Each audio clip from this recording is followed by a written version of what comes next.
This is Admiral Phil Davidson, the Commander of U.S. Fleet Forces Command.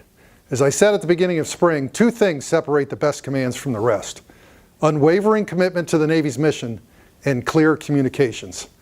I said then, and I'm reminding all of us now, it is our job to succeed in that mission, and it requires every one of us to pull together as a team to be successful in that mission. That commitment and clear communications are required up and down our respective and collective chains of command, and with our peers across the breadth of all of our commands, to develop the shared understanding, that is the trust and teamwork, necessary to fight and win, indeed to succeed at our given missions.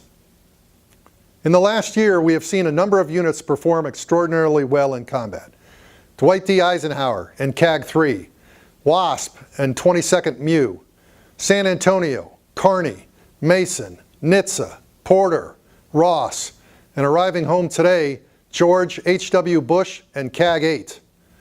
Numerous others completed maintenance availabilities on time, excelled at training events, pushed fuel, food, and stores safely and professionally, and made the hard decisions when others in the battle space were unprofessional and/or unsafe.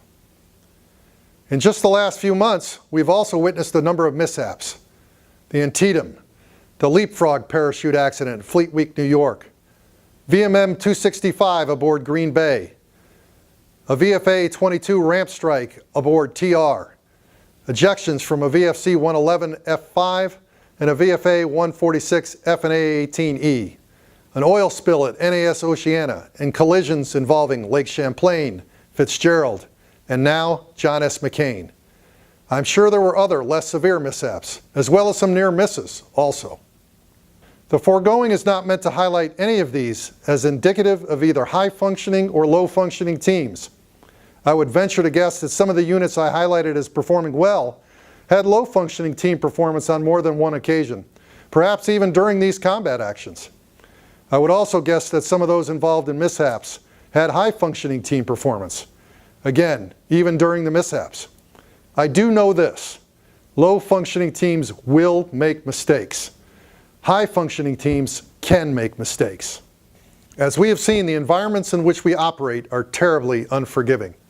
As a result, we must do our utmost to ensure safe and professional operations in everything we do.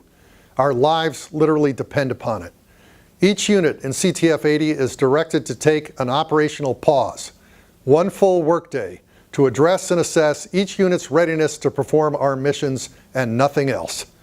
I expect this operational pause to be planned by leaders at every level of the organization within each unit to address our commitment to the fundamentals, to convey the context and importance of the evolutions, details, and duties that underpin those fundamentals, and to address our enduring commitment to evaluate and manage the risk in all we do. Fundamentals. High-functioning teams are committed to the fundamentals.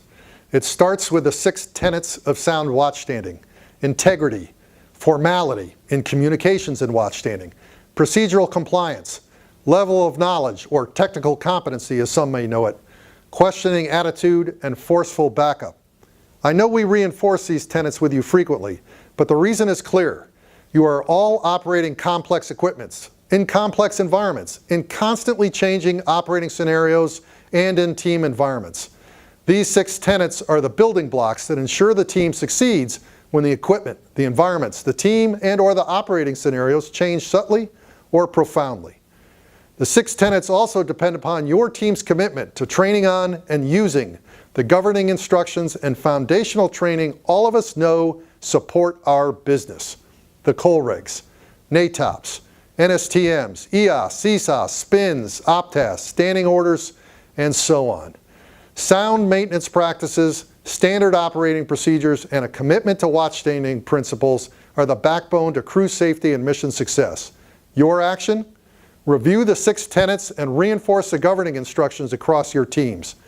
Tabletop some routine, as well as some special evolutions to ensure your team's execution is based on sound practice and that they are ready for casualty or emergency response or operation. Context. Every one of our commands is a learning organization. If you are senior, you've probably completed multiple deployments, multiple training cycles, done countless maintenance actions, and seen the myriad of special evolutions and casualty responses expected of your ship, submarine, squadron, detachment, watch team, or work center.